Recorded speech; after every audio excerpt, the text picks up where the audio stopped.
Thanks, everybody. And today we are talking about aging in reverse, discoveries and biohacks from longevity science.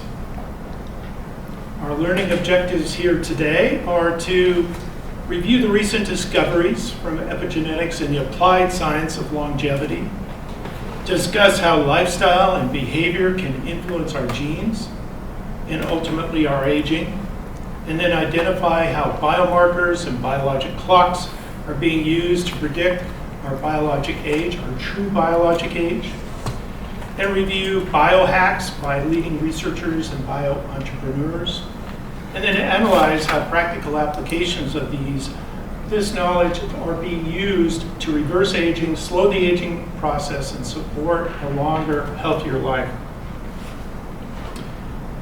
As we begin, the disclaimer, which is this is an informational and educational presentation not meant for medical advice.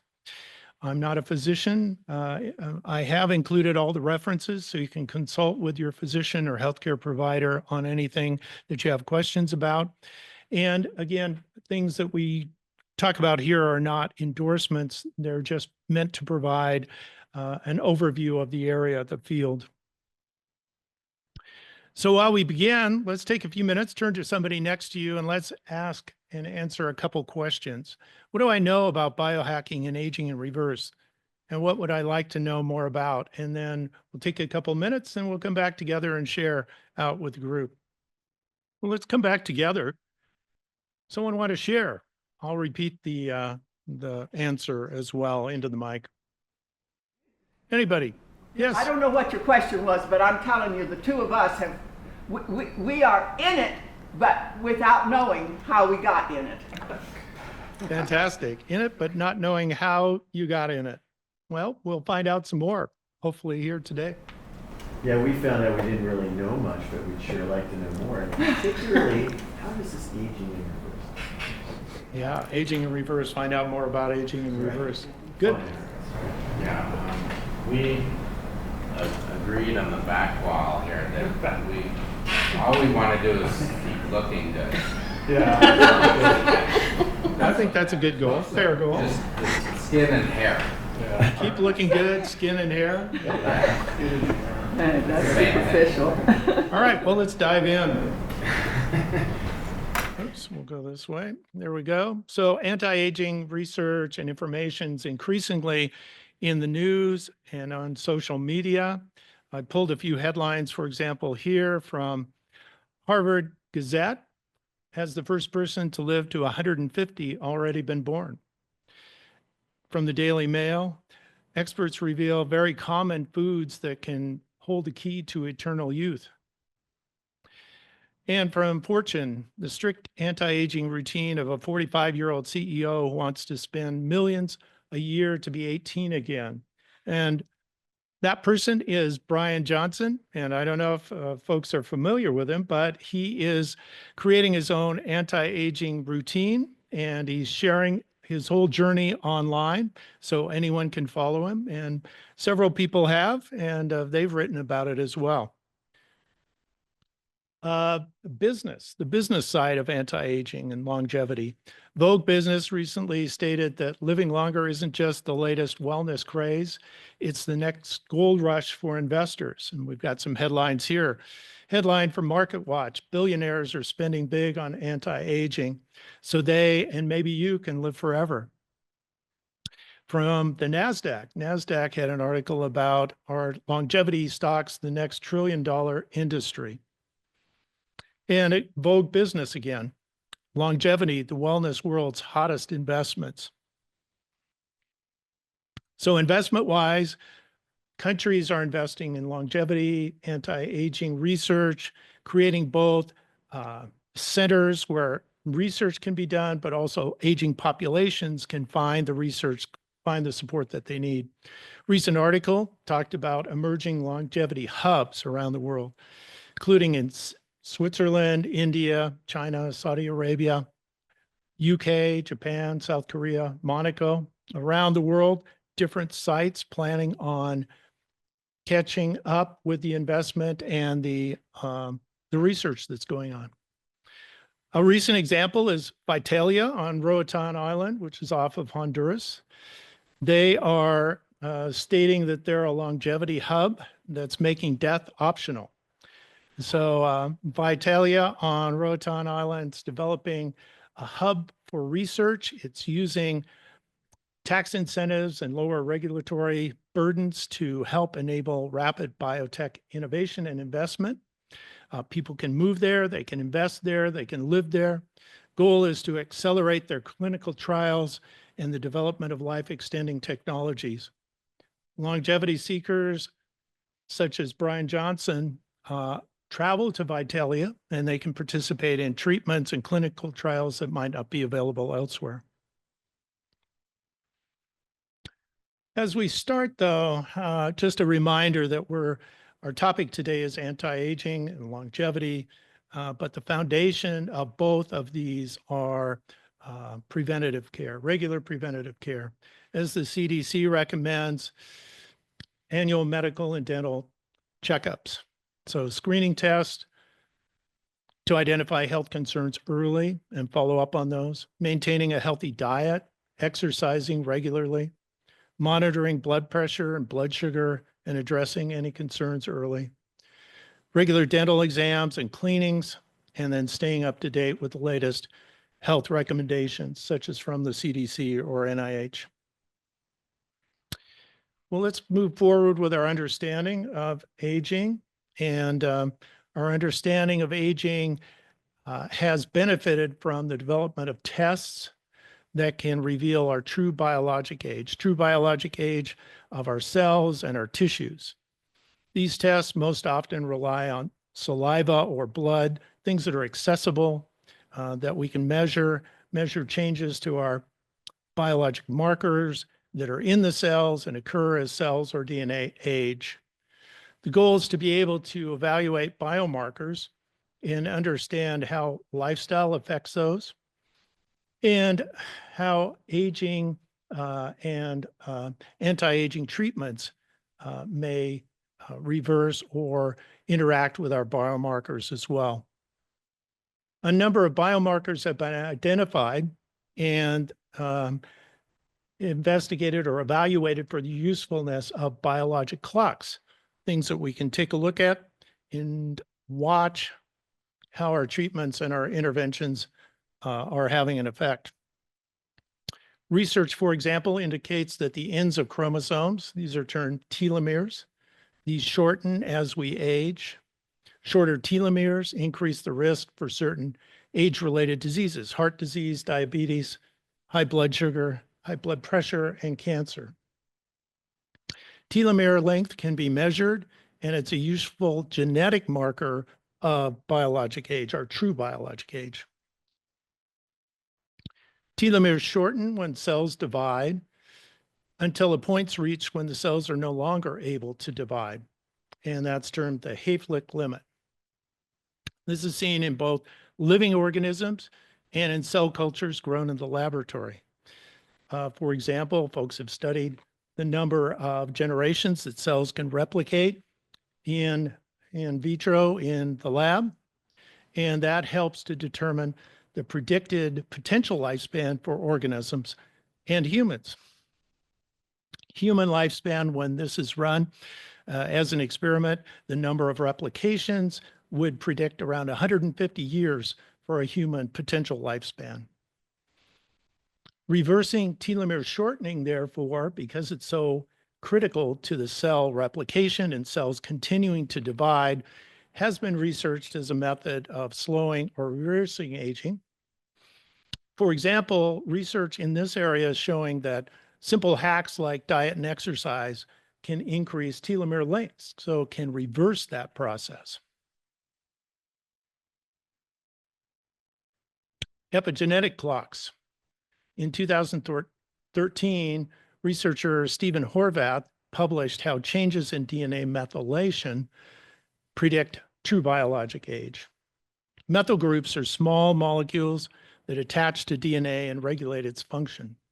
These changes are epigenetic. Epigenetic changes are changes that modify how the DNA is used or how it's acting in the organism, in the cell, without changing the actual DNA sequence itself. Measurements of methylation are a common epigenetic clock now, and they're highly correlated with biologic age. Again, our true biologic age for the species, across species, including humans, and predicted of age-related diseases. Methods of altering methylation are also therefore being researched as a way of slowing or reversing biologic changes that occur with aging. For example, Fitzgerald in 2023 demonstrated that, again, something as simple as diet and exercise can reverse biologic age and methylation as measured by Horvath's biologic clock.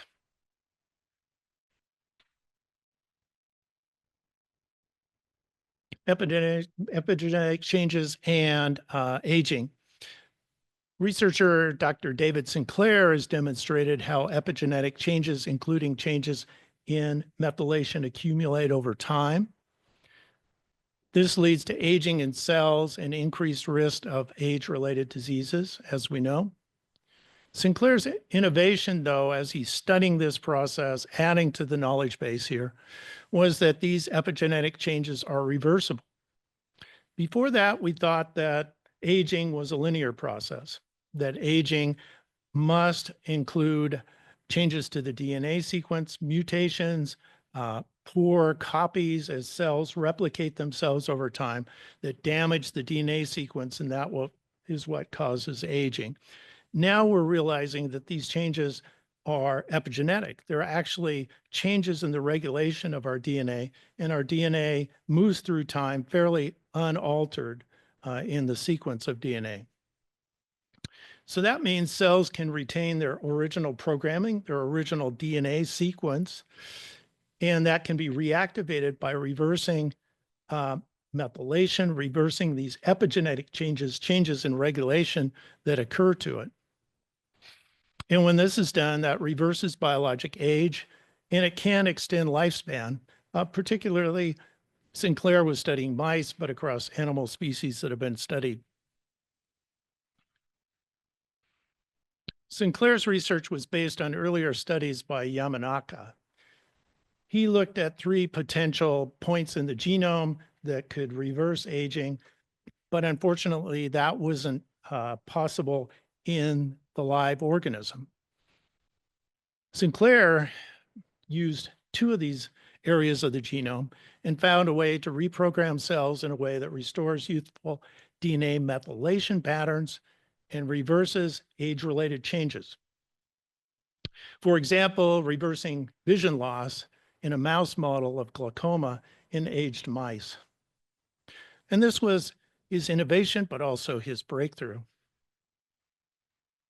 Sinclair's team and others have also demonstrated the importance of NAD, nicotinamide adenine dinucleotide, and supplements that boost NAD within cells in a way that reverses aging through activation of cellular repair mechanisms and DNA repair and altering DNA methylation. NAD has been known for a long time to be a very important molecule within the cell. Acts as a coenzyme for many of the important processes within the cell. NAD levels are found to decline with age, and researchers have used supplementation to boost NAD levels. Supplementation with NAD precursors, nicotinamide mononucleotide MNN, or nicotinamide ribosine NR to boost the NAD levels within cells. Replenishing NAD has been shown to benefit health span, extend longevity in animals, and decrease age-related diseases and have beneficial effects on telomeres. Again, a breakthrough from Sinclair's group with others as well, collaborating with this. The innovation here is that the supplements that can interact within our cells can reverse aging processes.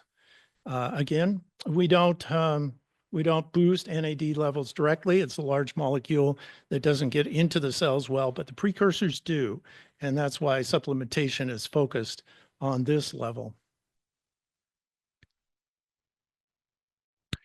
It's made quite a bit of news back when it was first reported. For example, in 2018, an article about Sinclair has a few great quotes in it. Sinclair had been using his own molecule and said that his biologic age dropped by 24 years. In that same article, he talked about his father, who was 79 at the time, had been whitewater rafting and backpacking after using NAD supplements. He also said that his sister-in-law, who was fertile again at the time after taking the treatment with NAD precursors, despite having started to transition into menopause in her 40s. So lots of press at the time, and Sinclair is fairly well known for NAD and NAD supplements. It's kind of a quick overview. Let's stop for some questions if anybody has some questions up to this point. Yeah. What's the difference between biological age and metabolic age? Yeah, that's a good question. Biologic age, both of those terms are involving the same processes. So metabolic age is the activity within the cell. The biologic age is just our overall way of saying how old the true age of the cells are. Yeah, good question. Other questions? Yeah. Maybe not a question, but I was thinking of the immortal jellyfish, right? Any of that research tied to this immortal jellyfish? Yeah, you know, that's the way, and sometimes they're called minimally senescent organisms, things that seem to have super long lifespans. We want to look at comparing their genomes with our genomes, their cells with ours. So yeah, it's very valuable to look at them, and really interesting, the research that's going on there, comparing it to other animals and seeing what the difference are. And now we can do that pretty quickly, you know, the technology's there. And of course, like everything else, we're looking at AI speeding everything up. So yeah, that's going to help with the comparative part of this biology. Yep. Have you tried the NAD supplementation? You know, Sinclair tells you his formula. It's out there widely. Yeah, I've tried both, and you know, you can get them over the counter. They're not a prescription or anything. You can follow the dosing that's there. Folks talk about it, of course, as well. But my recommendation is always follow up with your healthcare provider to see if that's something you should do or not. Yep. So you can just get that at like a Walgreens or something, or More like a Natural Grocer or Sprouts or GNC. Yep. And have you noticed a difference since you've been taking the supplements? You know, it's yeah, it's kind of hard to tell. That's kind of the overall feeling that people report, certainly. But yeah, NMN is at GNC, and you can get from various sources the NR. And again, Sinclair talks about it. He's open with his protocol, what he's using, and you can always take a look at Brian Johnson, who's posting everything online. I have one more question. Yeah. Why mice? Mice, you know, it's because they're easy, they're small, and they have a short lifespan. But is there DNA close? I mean, is that why they chose mice? Not as close to humans, of course, as primates. And there's some research that is involving primates with this. Primates live a lot longer. And, you know, it takes a while to be able to get to clinical trials. But some of these things, including, you know, some of Sinclair's work is moving through to clinical trials. And so you can follow it that way. But most people start with some organism that's easy to work with. Worms are fairly easy to work with. They have short lifespans. Fruit flies, mice, you know, animals like that are common in the lab, and we know a lot about them. Thank you. Yep. During the biological age, is that a new concept that we can identify biological age, and is there a test for that? Right. Yeah. Some of these, like we're talking about the biologic clocks. No, that's a great question.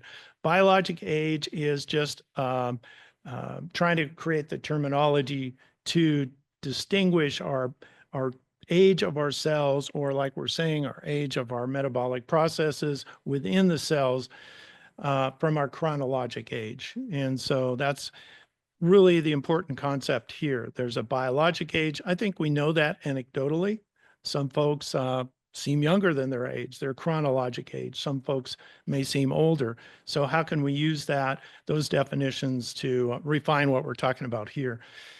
Folks know their chronologic age, but we'd like to determine how we're doing biologically so we can impact those processes. And that's the idea of biologic age. Where are we at? How do they test that? I mean, is that a known process, or is it something proprietary to Dr. Sinclair? No. That goes back to those biologic markers we talked about, either telomere length, those are good ones, very easy, or the DNA methylation patterns that change with age. Those are other indicators of biologic age. Yeah. Is there, would you know, is there a kind of average offset between, say, the chronological age and what people are finding with their biological age? Meaning, you know, are some people just over and then some people are under, or is there any sort of like trend? Yeah, like everything else, it depends. Each person is individual. We'll talk about later some things that can influence that a little that are interesting from the research on chronologic age and attitude, how we feel about aging and ourselves and our health journey impacts that. Let's move forward. We'll have some more time for questions in a little bit. Other methods of reversing epigenetic changes, and remember, reversing epigenetic changes, those changes that accrue over time and change the regulation or the use of the DNA without changing the DNA sequence. Other methods of doing that, we talked about Sinclair's method, we talked about Horvath and looking at methylation and such. Other methods, though, folks have heard about maybe calorie restriction. That includes fasting and intermittent fasting. These initiate cellular repair, and these mechanisms help remove senescent cells or non-functional cells in the organs or the body. And they also have been shown to increase both health span and lifespan across animal species. Most of this work, of course, has been done in animals again. And depending on the species, promising results have shown anywhere from 50 to 300% lifespan extensions from something as simple as reducing the number of calories that the organism takes. This work has been done in worms, been done in mice, and again, this is fairly constant in terms of calorie restriction, having a positive effect on health span and lifespan. This process is actually termed hormesis, which is exposure to small stressors can stimulate positive effects within the cells.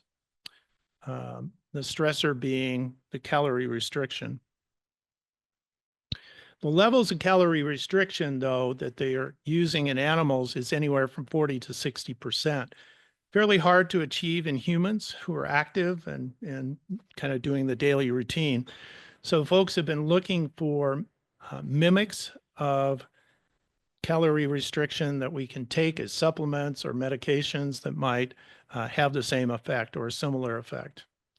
And so calorie restriction mimetics include things like metformin, rapamycin, fisetin, quercetin, resveratrol, EGCG from green tea, curcumin, salicylic acid. These have all been investigated as calorie restriction mimetics. Research over a long period of time now, we've got quite a bit of history with calorie restriction. suggests that calorie restriction mimetics positively affect health and also health at the systemic and the cellular level. Recent research, so this is an ongoing topic of investigation. Both the traditional mimetics, traditional calorie restriction, and certainly fasting, intermittent fasting is in the news and kind of in social media. Folks are learning more about that process as well. Some of the research, though, is showing that many of these mimetics have different ways of impacting the cell and have beneficial effects that are outside of just a calorie restriction, that pathway, traditional pathway of calorie restriction. For example, resveratrol and saffron. Some recent resveratrol research has been done in primates, takes a little longer to complete that research, but it's showing a lot of interesting findings on how resveratrol works. There are other methods of inducing hormesis, and these folks may have heard about as well. This includes heat shock, cold shock, and oxygen. Heat shock, for example, exposure to heat, such as in saunas. Cold exposure, such as cold plunges. Those are kind of popular now, and ice baths. Hyperbaric oxygen therapy, or breathing 100% oxygen under pressure in a pressurized chamber. The goal, again, is to produce hormesis, that idea that a little bit of stress on the cell produces the cell to kick into restorative mode and benefit our long-term resilience and also our long-term health. And quite a bit of research done in these areas. I've listed the references there, review articles, some of those, that we're able to show that these processes, things as simple as saunas and cold plunges, do have an epigenetic effect. They do improve long-term resilience, and folks are investigating the improvement in long-term health as well. And in a sense, exercise is a type of hormesis as well. You exercise, you work out, you stress the cell a little bit, and then give it time to rest and repair. Some other interesting ways. Researcher Irina Conboy a while back showed that transfers of blood from young animals to old animals benefits the older animal. They did this through hooking the circulatory systems together between a young mouse and an old mouse. The younger mouse got older, and the older mouse got younger.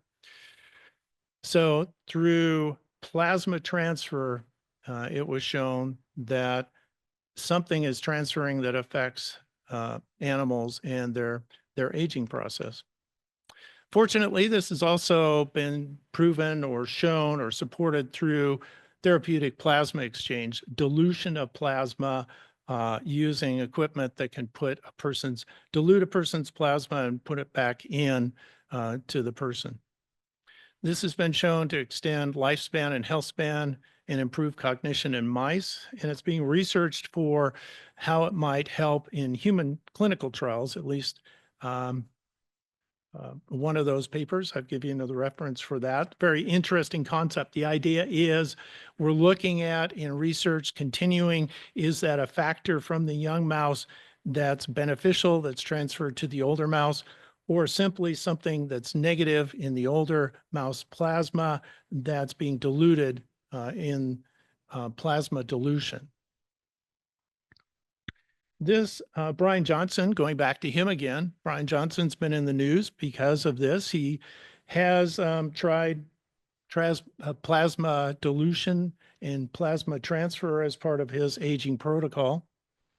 And in fact, he used plasma from his teenage son, who was 17 at the time, and he donated plasma to his 70-year-old father to see. He said this was the first multi-generational plasma exchange, and so part of his protocol was trying this effect.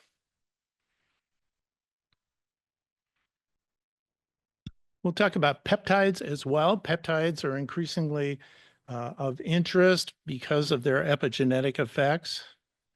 Peptides are very short chain molecules composed of between 2 and 50 amino acids. They play different roles within the body. One peptide can influence a number of genes, and they've been known for quite a while.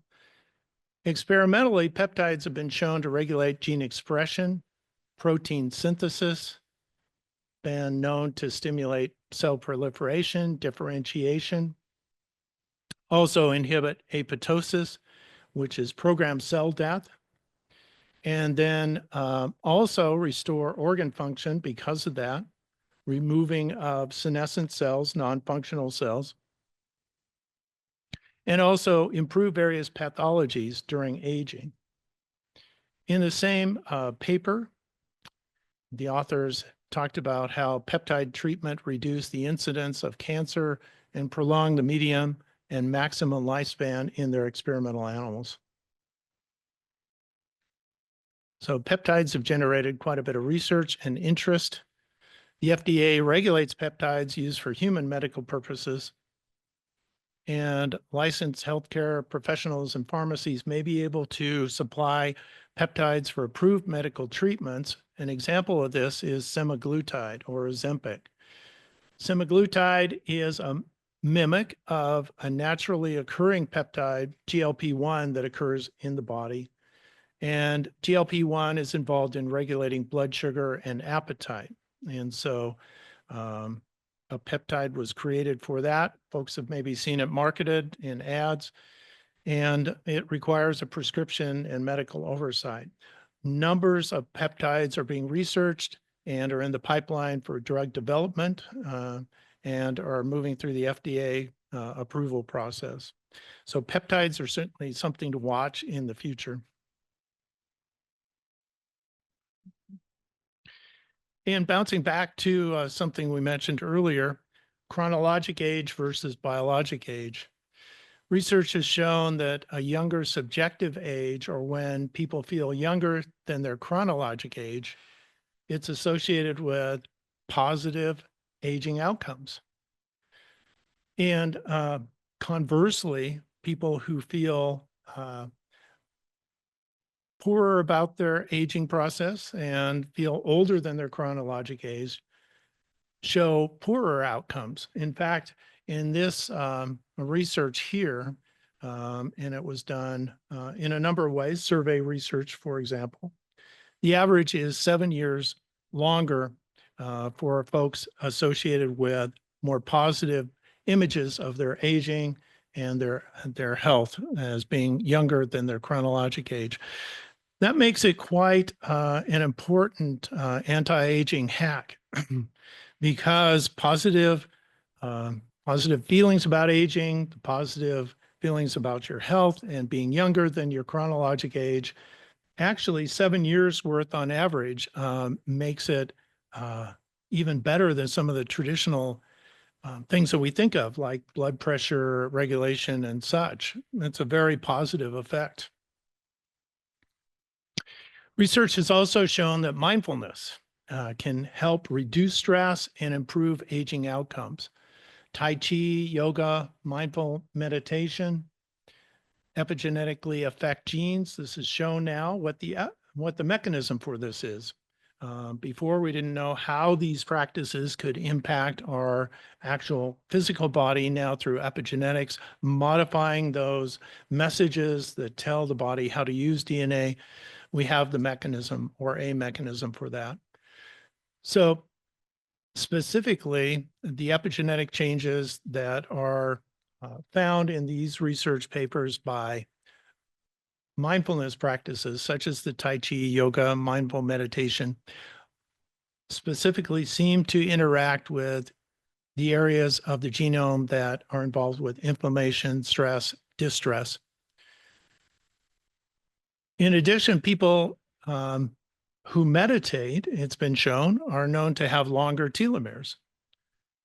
It's been demonstrated as an effect. Epigenetic changes are also thought to underlie neuroplasticity, or the ability of the brain to rewire itself. And that's seen with hypnosis. And so a number of mindful strategies, interventions that positively affect aging, but involve the mind-body connection. And putting this part all together, lifestyle medicine recommends integrating some very simple traditional hacks that help to build a healthier life. That's healthy daily physical exercise, including walking, very important, reducing stress through mindfulness and stress management, maintaining a sense of purpose, positive social interactions and belonging, community, a sense of community, adequate quality sleep, avoidance of harmful substances, and healthy eating that emphasizes vegetables and fruits. So these are all very easy hacks that we have access to, but that have shown in research to extend lifespan and health span.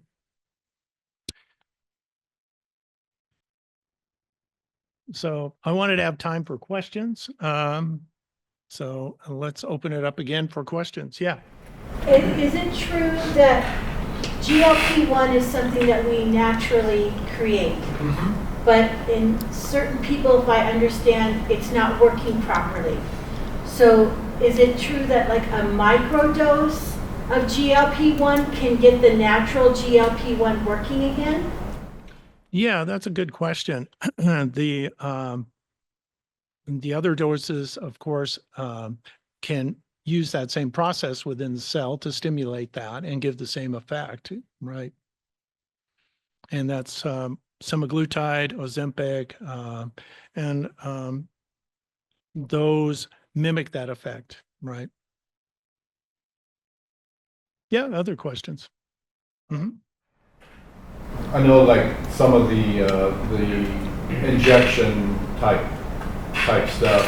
You know, it sounds, I don't know, it sounds pretty far out. You know, some of the plasma and stuff like that. But I know of like some naturopathic doctors doing some things like that.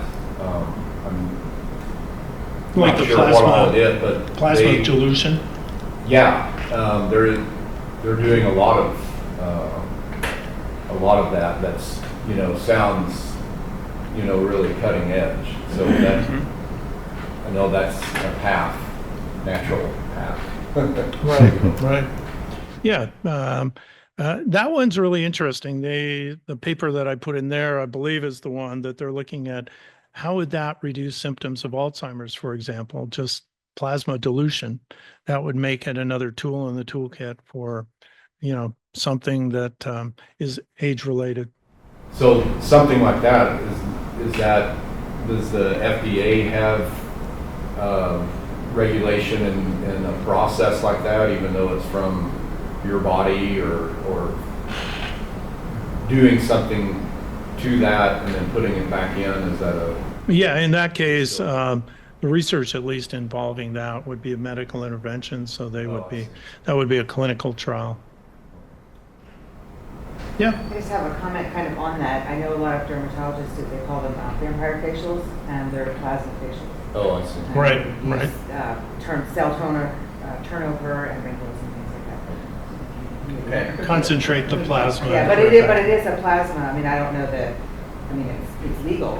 I don't know where they get the plasma, but you're not putting it in your body. You're putting it on your skin. So then maybe They're usually taking your plasma, spinning it down in a centrifuge, and then using it to put back in. Okay. Micro injections. So it's your own plasma. Then.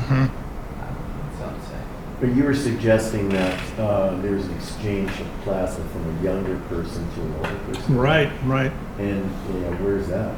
Is that legal? Can I get my son's plasma? Well, that's been done before. Yeah, people actually, you can actually look and see people. There was a movie about it as well. So yeah, but you can look and see people at least saying on the internet that there's young plasma out there. So yeah, that one you'd want to be really careful with and make sure it was approved and that.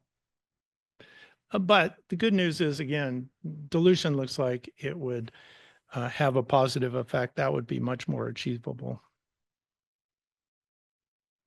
Yeah. Barry, could you explain epigenetics a little bit again? I keep trying to get it, and am I getting that epigenetics is kind of the functionality of genes? Right. Is that? Yep. Yeah, I can explain it this way. When I started teaching genetics, I would have probably said that the majority of the effects that we see as we age, but also with things like cancer and other genetic diseases that have a genetic component, were mostly genetic. Maybe at that time, maybe folks would say up to 90% genetic, somewhere between 50 and 90, and influenced by the environment. Since that time, research has shown that model was really upside down. Most of the effects that we see in things like aging, like we're talking about here, even with cancer, even with Alzheimer's or other conditions, largely due to environmental influences that we can affect. And so people now would say somewhere between 9, 11, 12% affected by genetics are true DNA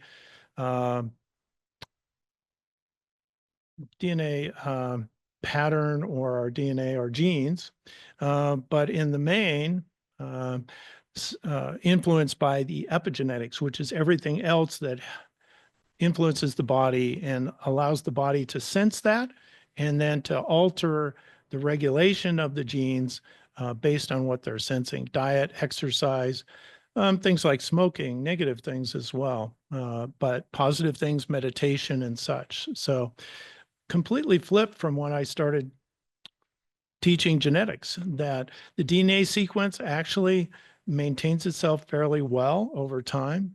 And it's those external influences that are impacting us even more important, because we can modify those. So genetic changes, there are folks that are looking at genetic changes. How do we change the genes? George Church is one of those researchers. He's looking at CRISPR. If anyone's been reading the literature on that, that's actually changing the DNA sequence. That would be a genetic change, and that's just the terminology of it. These changes here, we're talking about anything from diet and exercise to the modifiers that we're looking at, such as the NAD precursors that folks are using, the epigenetic effects of hormesis, which are the cold therapy, heat shock, and changing our diet. Those are epigenetic in that the body is sensing those and regulating the DNA in a different way. So genetic changes, the actual sequence of DNA, epigenetics, how the body uses it, and how we can modify that. But the good news is that is shown, like we talked about here, to be modifiable. Yep. Maybe not so much a question, but a thought. It seems that children come into the world, we think, okay, their upbringing is a question of nature versus nurture. And we tend to typically think there's a divide down here, but we would say that, like, you know, it's pretty balanced or something. Then when we turn to this question of aging and dying, it seems like we want to say, historically, recently, we've been wanting to say, oh, this is all nature, you know? And I just thought it was kind of interesting that somewhere between here and here, we would change our thinking about what influences our health. Right. Kind of an interesting, you know, it's almost, you know, it seems like the old way of thinking is almost counterintuitive once you explain it like this, you know? Yeah, no, I think that's a good summary and a good way of looking at it, because the research is actually showing that it's highly modifiable. And I think that gives hope to anybody that thinks they've inherited a gene that would be thought of as negative. You know, anything from an Alzheimer's gene to a breast cancer gene, those are still modifiable using the epigenetic thoughts that we have here, diet, exercise, and the other modifiers. So I think research is showing us that's a good way of summarizing it and looking at it. aging is one of those factors as well that can be influenced, but also gives folks hope that, hey, I have the ability to modify what I'm doing and follow the research and have positive outcomes. Yeah, question. I have a question about ficitin as a senolytic. I read in one research paper that it can also potentially shorten the telomers. Have you heard of this? Or Yeah, that's one of the joys of research, because same thing has happened with resveratrol, which some folks are coming out with. The article in the last part that I cited there, most people are very positive about it. This primate research shows that it might increase cognitive difficulties in primates. So yeah, this is the nature of research. So not surprising, of course, but yeah, I think we're finding, though, as we research more, that it's not as simple as we think. Cells are still very complex. And so, right. Good. Yeah. Along the lines of like caloric restriction, intermittent fasting, are they seeing patterns in people? You know, it seems like everyone's different as far as like, oh I've got to eat. You know, I haven't eaten, or you know, do our bodies, you know, like get used to patterns, you know, that we, you know, submitted to, or is there a more like a program that generally works for most humans, you know, or whatever? Are they fine? Seems to be consensus in Yeah. that, you know? Yeah, that's a good question. The body, of course, gets used to. I think we all know that from experience, and trying to change our diet, change the length of the fasting window. You know, the body has to take time to readjust to those. But in terms of the fasting window, sure, there's some time frames. You'll see those published and then change from time to time as well as the research continues. But most of it is at least somewhere between 6 to 8 hours of a fasting window. Which could be overnight. Overnight is the simplest way that most people are doing it. Yeah. Is the research looking at the standard American diet? Because there's a lot of research coming out right now about ketogenic diets, ketovore, carnivore diets, that type of thing. Is there research that's looking at maybe the standard American diet was the best we knew at the time it was created, but maybe it needs to be reevaluated? Right, exactly. Keto, Mediterranean diet, DASH diet, folks are really still, you know, researching all of those and the benefits. Yeah. Any other questions? I'm happy to answer questions anytime, and email me if you have any additional questions. Can you please help me in thanking Dr. Perry? Thanks, you guys.